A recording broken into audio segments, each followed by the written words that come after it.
চলো বলছি, ভালোবাসি বউ। কতটা আবেগ ছিল কথাটাতে, যার গভীরতা ঠাউর করতে পারছে না ইনশিরা। তার চোখ দুটো ঝাপসে, সে অন্য অনুভূতি সামলাতে ব্যস্ত। মুইন এখন পাগলামি করছে না। তার ভেজা শার্টটা অনেকটা ধৈর্য নিয়ে খুলল। এক হাতে ইনশিরার গাল আগলে ধরে মুইন তার আদুরে পান পাতার মতো স্নিগ্ধ মুখটা সিক্ত করলো পাগলের মতো চুমুখে। দু গালে, কপালে, সিথিতে, কানের লতিতে, নাকের ডগায়, বন্ধ দু চোখের পাতায়। এই আদরগুলো ফরাজি তার বইয়ের জন্য আয়োজন করে রেখেছিল, একটু একটু করে, এক ফোঁটা করে। থেমে গিয়ে মুইন মাথা তুলে থাকায় হঠাৎ ইনশিরা চোখ বন্ধ করে রেখেছে। মুইন খুব কোমল স্বরে বলে, তোমার প্রতি একটু আধিপত্য বিস্তার করতে যাচ্ছি না বউ, আমি নিজেই নিজেকে সমর্পণ করছি তোমার কাছে। Faraji is your always in this life. Faraji will always be at your service madam. নরম তুলতুলে হাতের আঙ্গুলের ভাঁজে শক্ত ও রুক্ষ হাতের আঙ্গুল রাখা হলো। বইয়ের জন্য জমিয়ে রাখা আদরগুলো গলায় ঘাড়ে মাখিয়ে দিয়ে মুইন এবার হাত বাড়ালো ইনশিরার ভূষণে। আঁচল ধরে একটানে যখন শাড়ির অংশটা সরিয়ে ফেললো, ঠিক তখনই হু হু করে কেঁদে ফেলে ইনশিরা। দম বন্ধ হয়ে যাচ্ছে যেন তার। ঠিক এমন শোনাচ্ছিল তার কান্নার শব্দ। মুইন থেমে যায়, অনুভূতি দমিয়ে রেখে বিমূঢ় হয়ে চেয়ে থাকে ইনশিরার মুখের দিকে। ফোটায় ফোটায় ঝরছে কান্না। ইনশিরা দু চোখ বন্ধ রেখেই কাঁদতে কাঁদতে বলল, আমি আর কটা দিন সময় চাইছি Muin, please, I beg you. Inshira লম্বা শ্বাস ফেলে হাঁপাচ্ছে। মুইন ওর দিকে তাকিয়ে আছে। নিজেকে এক প্রকার আহাম্মক লাগলো মুহূর্তে। ইনশিরার বুকের হাঁপড় ওঠানামা করছে, আর ওর দিকে মুইনের হতভম্ব দৃষ্টি স্থির হয়ে আছে। চূড়ান্ত হতবাক হয়ে মুইন বলে উঠল, বেগ ইউ। ইনশিরা চুপ করে কাঁদছিল। মুইন একটা লম্বা শ্বাস ফেলে ধাতস্থ করার চেষ্টা করে নিজেকে। ইনশিরা ওর দিকে তাকায় অপরাধীর মতো। মুইন আরো কিছুক্ষণ ইনশিরার দিকে বিমূঢ় হয়ে তাকিয়ে থেকে উঠে বসলো। কণ্ঠে ভীষণ বিব্রত ভাব তার। ইনশিরার দিকে তাকিয়ে বলল, begging to me Inshira, did I be rough to you?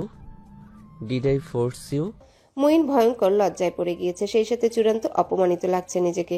ইনশিরা কাঁদতে কাঁদতে দুপাশে মাথা নাড়ায়। কাঁদতে কাঁদতেই বলে ফেলল, প্লিজ ভুল বুঝবেন না, আমি শুরুতে চাইনি আর নাটকটা বাড়াতে, কিন্তু শেষটাই আমি পারলাম না। আমি আটকে গেলাম। আমি কথা গুছিয়ে বলতে পারছি না আপনাকে। আপনি ভুল বুঝবেন না, অনুরোধ। মুইন শুধু দেখছিল ওকে। কি ভীষণ বাজে একটা পরিস্থিতির মোকাবেলা সে করছে, সেটা শুধু মুইনই জানে। ইনশিরা বলতে থাকে, আমি স্বীকার করছি সমস্যাটা আমার। আমি খুব দ্রুত একজন সাইকিয়াট্রিস্টের শরণাপন্ন হব। আমি চাই সংসার করতে। মঈন, আমাকে কিছুটা সময় দিন। শরীরটা কাঁপছে ইনশিরার। মুইন কি করবে, কি বলবে বুঝে উঠতে পারছে না, শুধু এক দৃষ্টে তাকিয়ে আছে ইনশিরার দিকে। খানিক বাদে মুইনের চোখ মুখের ভঙ্গি বদলে গেল। তার ভেতরে তীব্র স্ফুটন নিভছে না। নিজের উপর রাগ দেখাবে নাকি মায়া করবে নাকি হাসবে সে বুঝতে পারছে না। ক্ষণিকের জন্য নিজেকে একটা জোকাল লাগছে। ক্ষণিকের জন্য তার সামনে এভাবে শক্ত হয়ে পড়ে থাকা মেয়েটির জন্য তার অনুভূতি মিশ্র হয়ে যাচ্ছে। মোদ্দা কথা, সে পরিস্থিতি বুঝে সেই অনুযায়ী আচরণ করার পরিস্থিতিতেও নেই। ইনশিরা কাপা হাতে শাড়ির আঁচল ঠিক করে উঠে বসে। মুইন বেডের হেড সাইডে পিঠ থেকে 10 সেকেন্ড বসলো, বড় বড় শ্বাস ফেলল। ইনশিরা উঠে বসে ভেজা চোখে অপরাধীর মতো তাকিয়েছিল মুইনের দিকে। অমন দৃষ্টি মুইন সর্বোচ্চ 10 সেকেন্ড দেখার মতো ধৈর্য রাখলো, আর ধৈর্যে কুলাচ্ছে না। তারপর দ্রুত হাতে ভেজা শার্টটা গায়ে পরে হন্তদন্ত হয়ে কটেজের বারান্দায় চলে যায়। বাতাসের বেগের সঙ্গে পাল্লা দিয়ে কাঁপছিল কটেজের দরজাটা। ইনশিরা মাথা ঘুরিয়ে দেখেছে কিছুক্ষণ চুন টানলো নিজের, তারপর ধীরে ধীরে গুটিসুটি মেরে বসে মাথাটা হাঁটুতে ঠেকিয়ে দেয়। আজ রাতের এই বৃষ্টি মুইনের সাথে শত্রুতা করে ঝরছে। ও যখন বারান্দায় গেল আবারও নতুন করে ভিজতে লাগলো। বারান্দার রেলিং ধরে দাঁড়িয়ে ভিজতে ভিজতে অন্ধকারের দিকে তাকিয়ে থাকে সে। ইনশিরা সময় নিয়ে ধাতস্থ হলো। তার গলার কাছে সেই অস্থিরতাটুকু নেই আর। মাথা তুলল রাতের সময় দেখার জন্যে। তখন সময় রাত 1:52। আবারও মলিন মুখে দরজার পানে চায় ইনশিরা। মুইন ফেরে না, বহু সময় পেরিয়ে গিয়েছে। ইনশিরা আবার ফোর্স শব্দে শ্বাস ফেলে উঠে দাঁড়ায়। দ্রুত পায়ে হেঁটে সে দরজার কাছে গিয়ে দাঁড়িয়ে দেখলো মুইনকে। দীর্ঘক্ষণ দেখলো। বিকট শব্দে হঠাৎ বিদ্যুৎ চমকাতেই পরপর ইনশিরা মুইনকে বলল, ভেতরে আসুন, ঠান্ডা লাগবে। নিজের সাথে যুদ্ধ করে মুইন তখন ভীষণ শান্ত, ভীষণ। ঘুরে তাকিয়ে ইশিকে অস্বাভাবিক শীতল কণ্ঠে বলল, ঘুমাও তুমি, আমি আসছি। ইনশিরা নড়ল না, আর মুইনও আসলো না ভেতরে। এ কেমন বিতিকিচ্ছিরি অবস্থা হয়েছে দুজনার। এর সমাধান কে করবে যখন দুপাশের দুজন ব্যক্তি নিজেদের অনুভূতি সামলাতেই ব্যর্থ? মুইন চেষ্টা করছে এ রাতে স্বাভাবিক থাকার, আর ইনশিরা চেষ্টা করছে সব কিছু স্বাভাবিক করার, যেন এমন কোনো ঘটনার মুখোমুখি দুজন হয়নি কিছুক্ষণ আগে। যেখানে সম্পর্কের উন্নতি সে নিজেও চায়, সেখানে হঠাৎ আচমকা এমন অবনতি তার তরফ থেকে কাম্য নয়। মাথার মধ্যে তীব্র যন্ত্রণা হচ্ছে, কেমন পাগল পাগল লাগছে। ইচ্ছে করছে অতীতে চলে যেতে, সেখান থেকে সবকিছু মুছে ফেলতে। ইচ্ছে করছে মাম্মা পাপ্পাকে ধরে কাঁদতে। তার মাঝে এত জটিলতা কেন, এর উত্তর জানতে।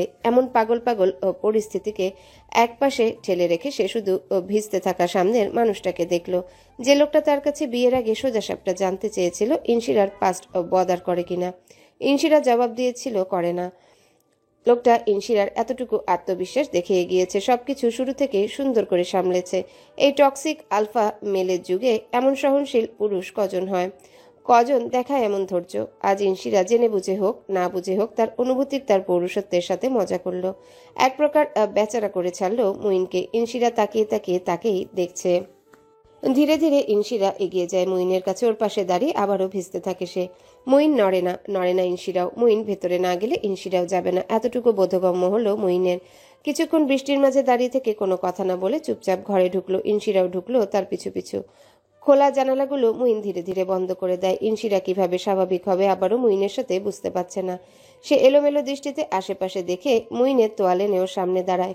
অযথায় খাটনি এসব ইনশিরা বুঝতে পারছে, তবে মুইন ওকে সম্পূর্ণ অবাক করে দিয়ে ওর হাত থেকে তোয়ালে আর পোশাক নিয়ে ওয়াশরুমে ঢুকে ভেজা পোশাক পাল্টে নেয়। ফিরে এসে বিছানা গুছিয়ে শুয়ে পড়ে, মুখভঙ্গি স্বাভাবিক মুইনের। ইনশিরা দ্রুত গিয়ে নিজের ভেজা শাড়ি পাল্টে এসে বিছানায় একপাশে বসে থাকে চুপচাপ কিছুক্ষণ, তারপর ধীরে ধীরে সেও শুয়ে পড়ে। আজ মুইন অন্যদিকে ফিরে শুয়েছে, ইনশিরা শুয়েছে তার দিকে ফিরে। কিছুক্ষণ কোনো অজানা অস্থিরতা ইনশিরার ঘুমাতে পারল না, অথচ টের পেল মুইন ঘুমিয়ে গিয়েছে। একটু নড়ল না লোকটা, যেভাবে ওপাশ ফিরে শুলো সেভাবেই ঘুমিয়ে গেল। সারা রাত জাগা পাখির মতো জেগে কাটিয়ে দিল ইনশিরা। বারবার ঘড়ি দেখছিল সে, সময় গড়ায়। শেষ রাত থেকে 3:33, 4:12, 5:02 সময় দেখতে দেখতে কাটিয়ে দেয়। ভোর যখন 6টায় ঠিক তখন ইনশিরাও ঘুমের রাজ্যে তলিয়ে যায় ধীরে ধীরে। বেশিক্ষণ ঘুমাতে পারেনি ইনশিরা। 7টার দিকে ইনায়া কল করলো মুইনের ফোনে। ইনশিরা ধরফরিয়ে উঠে বসে চোখ ডলে নিয়ে দেখলো মুইনকে, লোকটা ঘুমাচ্ছে। স্ক্রিনে ইনায়ার নাম্বার দেখে অনেকটা সংকোচ নিয়ে কলটা রিসিভ করতে ওপাশ থেকে ইনায়া বলল, জিজু, কি প্ল্যান ছিল? আপুকে টেনে তুলুন ঘুম থেকে, আমরা রেডি। ইনশিরা স্বাভাবিক গলায় বলল, উনি ঘুমাচ্ছে, আমারও শরীরটা ভালো নেই, তোরা যা, আমরা কিছুক্ষণ পরে জয়েন করব। কল কেটে ইনশিরা পায়চারি করলো ঘরময় কিছুক্ষণ, তারপর ওয়াশরুমে ঢুকে তার আর মুইনের দুজনেরই রাতের ভেজা পোশাক ধুয়ে মেলে দিল কটেজের বারান্দায়। সারা রাত বৃষ্টি শেষে বাইরে তখন ফকফকে রোদ। ইনশিরা ঘরে ঢুকে বিছানায় বসলো, আবারও কিছুক্ষণ দেখলো মুইনকে। ওকে সরাসরি ডাকলো না, প্রথমে উঠে ঘরময় পায়চারি করে বিভিন্ন ধরনের শব্দ করতে লাগলো। কাজ হলো না তাতে, মুইন ঘুম থেকে উঠলো না। ইনশিরা আরো কিছুক্ষণ অপেক্ষা করে অতঃপর ধীরে ধীরে এগিয়ে যায় মুইনের কাছে। বিছানার একপাশে বসে ধিমি আওয়াজে বলে, মইন, দুবার ডাকলো ইনশিরা, তারপর কিছুটা উঁচু গলায় বলে, মইন, আপনার কি প্ল্যান ছিল কোনো? আমরা কি ঘুরতে যাচ্ছি কোথাও আজ? হঠাৎ কপাল কুঁচকে ফেলে মুইন, তার ঘুম ভেঙেছে। চোখ মেলে তাকাতে ইনশিরা আতকে উঠে। মুইনের চোখ দুটো অস্বাভাবিক লাল হয়ে আছে, চোখ পিটপিট করছিল মুইন। ইনশিরা উঠে দাঁড়িয়ে চিন্তিত হয়ে বলল, আপনার কি হয়েছে? চোখ লাল কেন? মুইন আশেপাশে তাকিয়ে উঠে বসলো। ইনশিরা এগিয়ে গিয়ে বলল, জ্বর এসেছে নাকি? বলেই ইনশিরা নিজেই মুইনের কপালে হাত রাখলো। মুইনের কপাল ছুতেই ইনশিরা দ্বিতীয় দফায় চমকায়। আগুন গরম গা, আগুন বললেও কম বলা হবে, হাতটা পুড়ে যাচ্ছিল ইনশিরার। চাপা স্বরে চেঁচিয়ে বলল ইনশিরা, তো জ্বর? ডক্টর, আমি একটা ডক্টর ডাকছি। মুইন উঠে দাঁড়ায়। আজ বহু বছর পর জ্বর তাকে এভাবে কাবু করলো হঠাৎ। শেষ বোধহয় জ্বর এসেছিল মুইন মাস্টার্স পরীক্ষার্থী ছিল তখন। অসুখ বিসুখ খুব কম ছুতে পারে তাকে, কারণ তার যে শুশ্রূষা করার মানুষ নেই তা অসুখও বোঝে। আজ হঠাৎ জ্বর কেন এলো? মুইনের এখন বউ আছে তা দেখে? আগুন গরম গা নিয়ে টলতে টলতে ওয়াশরুমে দিকটাতে যেতে যেতে মুইনের সব কথা ভেবে তাচ্ছিল্যের হাসি হাসে। ইনশিরা রুম সার্ভিসে কল করে একজন ডক্টর চায়, পরপর প্রীতমকে কল করে জানিয়ে দেয়। ঘুরে দেখে মুইন টলছে, কাঁপছে কিছুটা। এটা কেমন হলো ইনশিরা বুঝতে পারল না। নাজুক ছিল তার শরীর, জ্বর আসার কথা ছিল তার, এ যে উল্টো হলো। দ্রুত পায়ে হেঁটে গিয়ে মুইনের থেকে কিছুটা দূরে দাঁড়িয়ে বলল, বেশি অসুবিধে হচ্ছে? আমি কি ধরবো? আপনি বরং আমার হাত। ওকে হাত দিয়ে ইশারা করে থামিয়ে দেয় মুইন। নাক বন্ধ, নিঃশ্বাস নিতে পারছে না ঠিকঠাক মতো। নিঃশ্বাস যা বের করছে ভীষণ উত্তপ্ত, অসহ্যকর। আচমকা জ্বর মুইনকে ধরাশায়ী করতে পূর্ণ প্রস্তুতি নিয়ে এসেছে। মুইন ইনশিরাকে অস্ফুটে বলে, আই এম ফাইন। গম্ভীর কণ্ঠস্বর কাঁপছিল মুইন। ইনশিরা কটেজের ওয়াল ক্যাবিনেট খুলে মোটা কমফোর্টার বের করলো। জ্বর হলে তার কম 5টা কমফোর্টার চাপা দিয়ে থাকতে হয়। মুইনকে বলল শুয়ে থাকতে। মুইন বিছানায় চুপচাপ শুলো। অসুস্থ মুখখানা বেশ গম্ভীর। নির্লিপ্ত ইনশিরার পায়চারি দেখে কিছুক্ষণ মানুষ হিসেবে একজন মানুষের প্রতি ইনশিরার সৌজন্যতা দেখে তারপর দু চোখ বন্ধ করে থাকে। জ্বরের তোপে চোখও জ্বালা করছিল, ভীষণ রকম জ্বলছিল দু চোখ। মাথাটা ভারী লাগছে। মা থাকলে তাকে মুইন বলতো মাথা টিপে দিতে, এটা মুইন কখনো পায়নি। মায়ের ছবিটাও কখনো দেখেনি সে। এতিমখানায় মুইন যখন জ্বরে পড়ে থাকতো তখন ওস্তাদ এসে কখনো কখনো কপালে হাত ছোঁয়াতো, ওষুধ দিত। ওই পর্যন্তই ছিল মুইনের জ্বর বিলাস। তারপর ধীরে ধীরে মুইন বড় হবার সাথে সাথে অসুখ বিসুখ কমে আসলো। এখনো কখনো সখনো বড় জোর ঠান্ডা লেগে যায়, এমন গা কাঁপানো জ্বর আসে না। তাও এভাবে হুট করে মুইনের জ্বর বাড়লো। ডক্টর 9:30টার দিকে দেখলো এসে। জ্বর 104। ইনা প্রীতম দীর্ঘ সময় ধরে এখানে বসে আছে। ওদের তিনজনের ভীষণ উৎকণ্ঠা। প্রীতম ইনশিরার দিকে তাকিয়ে বলে, এখন মাথায় পানি ঢালতে পারলে বেশ হতো। এই তাপটা জাস্ট সহ্য করার মতো নয়। আমি আমার জ্বর হলে টের পাই। ভাইয়ার মাথায় পানি ঢালতে হবে, ডক্টরের তেমনটাই নির্দেশ। আমি হেল্প করব? ইনশিরা একা একটা লোককে কিভাবে সামলাবে বুঝতে পারছে না, তবুও প্রীতমকে বলে, না, আমি পারবো। এত বড় দানবীয় শরীরটা বিছানায় চুপচাপ পড়ে আছে। ইনশিরা মুইনের তাপ দেখে কমফোর্টার সরিয়ে দেয়। একটা বালতি এনে বিছানার কাছে সেট করে। বালিশের উপর টি টেবিলের উপর থেকে রেক্সিনটা নিয়ে সেট করে রেক্সিনের অগ্রভাগ বালতির সাথে সংযুক্ত করলো। এটা সব থেকে নির্ঝঞ্ঝাট পদ্ধতি। রোগীকে উঠে ওয়াশরুমে যেতে হয় না। মাম্মা তার জ্বর হলে সবসময় এভাবে পানি ঢালে মাথায়। মুইন আবারও বলল, ফাইন, এসব বাদ দাও। জ্বরের ঘরে কেমন প্রলাপ বকার মতো শোনাচ্ছিল কথাগুলো। অনবরত বলেই যাচ্ছে মুইন। ইনশিরা মগ মগ ভর্তি করে পানি ঢালে। মুইনের কথা শুনে কিছুক্ষণের জন্য থেমে ওকে দেখে। ইনায়াকে সাহায্য করে, শুকনো মুখ করে বলে, আপু, এবার কি হবে রে? আমার ভীষণ খারাপ লাগছে ভাইয়ার জন্য। এত ভিজলো কিভাবে গতকাল? ইনশিরা চুপচাপ মুইনের মাথায় পানি ঢালতে ঢালতে গতকাল রাতের ঘটনা মনে করে আবারও। মুইন আরও একবার বলল, আই এম টোটালি ফাইন, এসব বাদ দাও। সারাদিনে মুইনের জ্বর কমেনি একটু। ওদিকে সামিন আলমে জামাইয়ের জন্য ভীষণ চিন্তিত হয়ে পড়েছে। ইনুর মুখে বিস্তারিত শুনে তারা ঘাবড়ে গিয়েছে বেশ। ওষুধটা যে খাইয়ে দিবে, খাবারটুকু খাওয়াতে পারেনি মুইনকে। মাথায় এত পানি ঢালার পরেও শরীরের তাপমাত্রা কমেনি। সারাদিনে ওরা তিনজনও কিছু খায়নি। প্রীতম ওদের জন্য খাবার অর্ডার করেছিল, সেসব রুমে সেন্টার টেবিলে সেভাবেই পড়ে আছে। বিকেলের দিকে মুইনের তাপমাত্রা কিছুটা কমলো যখন শরীর থেকে ঘাম ছেড়ে দিল। দুপুরের পরে লম্বা ঘুমের শেষ বিকেলে উঠল সে। গায়ের তাপ কমেছে, তবে ভীষণ রকমের অসহ্য অনুভূতি হচ্ছিল উত্তপ্ত শরীরটা নিয়ে। মাথা তখনও নিদারুণ যন্ত্রণায় ফেটে পড়ছিল। এমন অসহায় করে ছাড়লো মুইনকেই হুট করে আসা জ্বর। ইনু পরির সাথে কথা বলে ইনশিরাকে বলল, আপু, ভাইয়ার শার্টটা খুলে তার গা মুছে দাও। মাম্মা বলেছে। আমি আর প্রীতম বাইরে যাচ্ছি। ইনশিরা বিছানার এক প্রান্তে বসে আছে দৃষ্টি নত করে। মুইন 5 মিনিট আগে উঠে বসে বেডের হেড সাইডে হেলান দিয়ে হাঁপাচ্ছিল, নিজেকে ধাতস্থ করার চেষ্টায়। লালাপ দুটি চোখ তুলে হঠাৎ সে দেখল ইনশিরাকে। জানালা থেকে আসা শেষ বিকেলের কনে দেখা আলোয় ইনশিরার পান পাতার মতো মুখটা সোনালি আভা ধারণ করেছে। মুইন পরপর লম্বা দুটো শ্বাস ফেলে আবারও বলল, আই এম ফাইন নাও, ওসব কিছু করতে হবে না।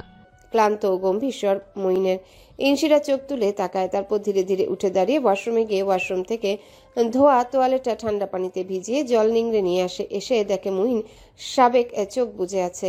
শক্তপোক্ত সুদর্শন চেহারায় নিদারুণ ক্লান্তির ছটা। ইনশিরা একটা লম্বা শ্বাস ফেলে গিয়ে মুইনের কাছাকাছি বসলো। তার ফোন বাজছে। কলটা রিসিভ করতে ওপাশ থেকে আলো উৎকণ্ঠা নিয়ে বলে, ওষুধটা খাওয়াতে হবে, কিছু খাওয়াও পারলে। গা মুছিয়ে দিয়েছো? এই তো দিচ্ছি। ধিমি আওয়াজে মাকে জবাব দিয়ে কল কাটে ইনশিরা। অনেকটা সংকোচ কাটিয়ে যখন ইনশিরা মুইনের টি শার্টের নিচের অংশে হাত দিল, ওটা খোলার জন্য মুইন ওর হাতটা ধরল।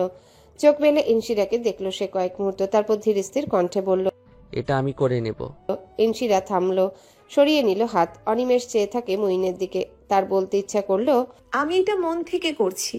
কেন জানি পারল না বলতে। গতকাল রাতের ঘটনাগুলো একের পর এক ফ্ল্যাশব্যাকের মতন আসতে থাকে তার মস্তিষ্কে। মুইন টি শার্ট খুলে ফেললো। তারপর ধীরে ধীরে বিছানা থেকে নেমে গিয়ে ওয়াশরুমে ঢুকে শরীর স্পঞ্জ করে নিয়ে ধোয়া জামা কাপড় পরে বেরিয়ে আসে। ইনশিরা ঘরের এক কোণে চুপচাপ বসে থেকে এসব দেখে। বিছানায় আবার যখন মুইন শুলো, ইনশিরা ওর জন্য এক পাটি চিকেন স্যুপ নিয়ে বলল, এটা খেতে হবে, ওষুধ আছে। মুইন চুপচাপ বাটি থেকে 2 চামচের মতো খেলো খাবারটা। তারপর ওষুধ খেয়ে খাটে পিঠ থেকে 2 চোখ বন্ধ করে দিল আবারও। প্রীতমিনা বিকাল থেকে 3বার এসে দেখে গিয়েছে। মুইন ক্লান্তি নিয়েও ওদের বলেছে ঘোরাঘুরি করতে, ওরা যায়নি কোথাও। প্রীতম জানিয়েছে জ্বর কিছুটা কমলেই তারা ঢাকার উদ্দেশ্যে রওনা দিয়ে দেবে। সন্ধ্যা পেরিয়ে নিকোষ কালো অন্ধকার রাত নেমেছে। স্নিগ্ধ বাতাসে জানালার পাতলা সাদা পর্দাগুলো নাচছিল। এই বাতাসে মুইনের অসুবিধা হতে পারে, তাই জানালাগুলো সব বন্ধ করে দিল ইনশিরা। মুইনকে দেখলো ঘুরে, লোকটা শুয়েছে, ঘুমাচ্ছে নাকি জেগে আছে বোঝা যাচ্ছে না।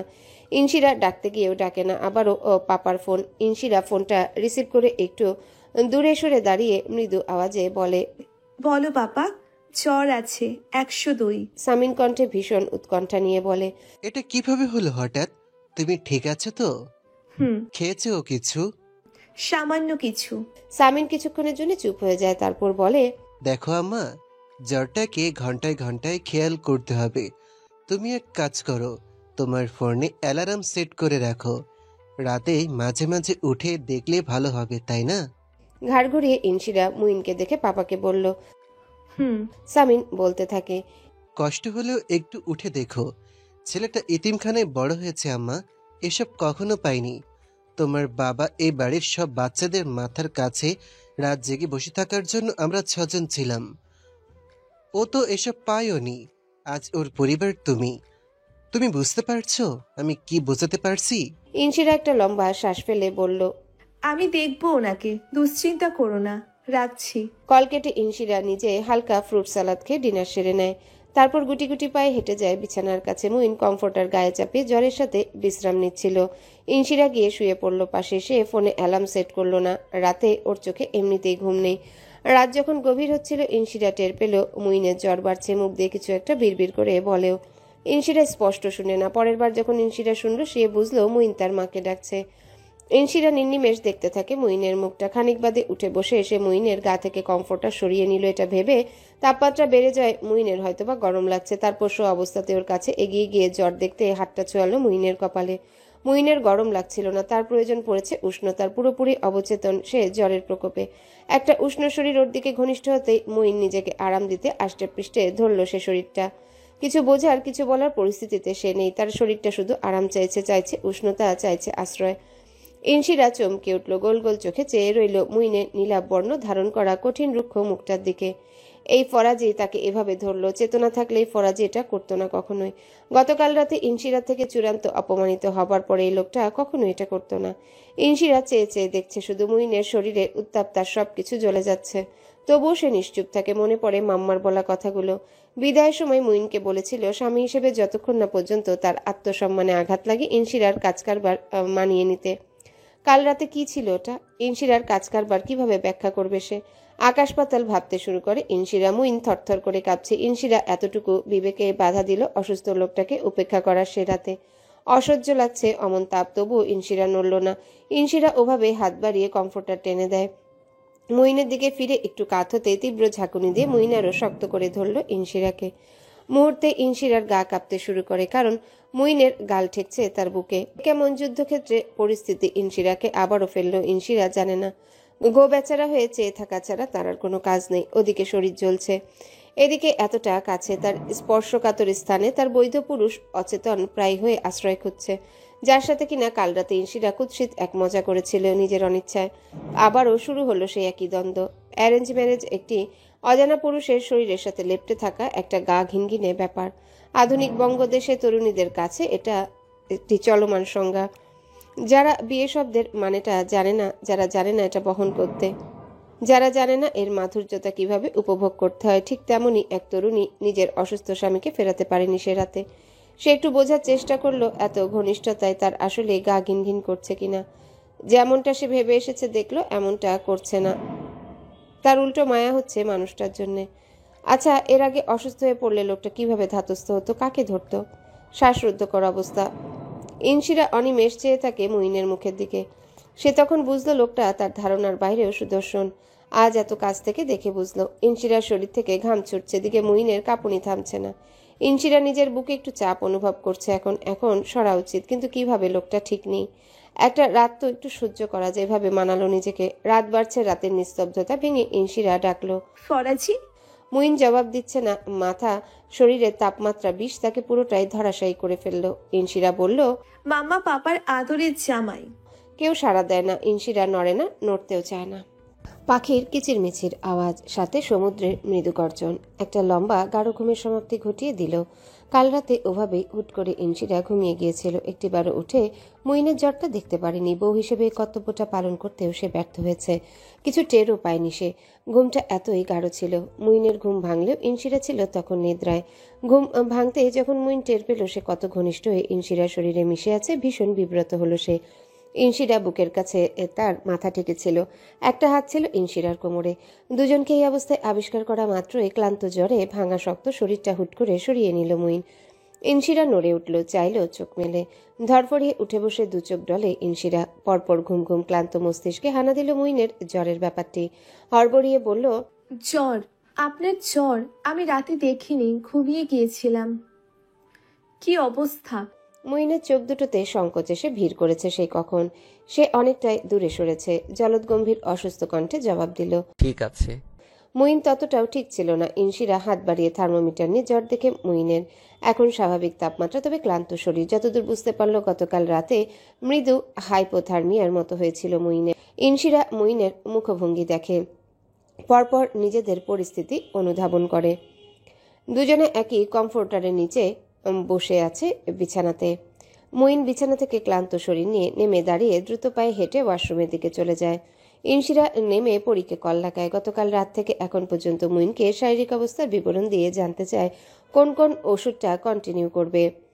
ব্রেকফাস্ট ঘরেই আনা হয়েছে। প্রীতম ইনায়া এসেছে। মুইন সামান্য হেসে ওদের বলে, হ্যালো বন্ধুরা, পরবর্তী পার্ট খুব তাড়াতাড়ি আসবে, তো সবাই অপেক্ষায় থাকো।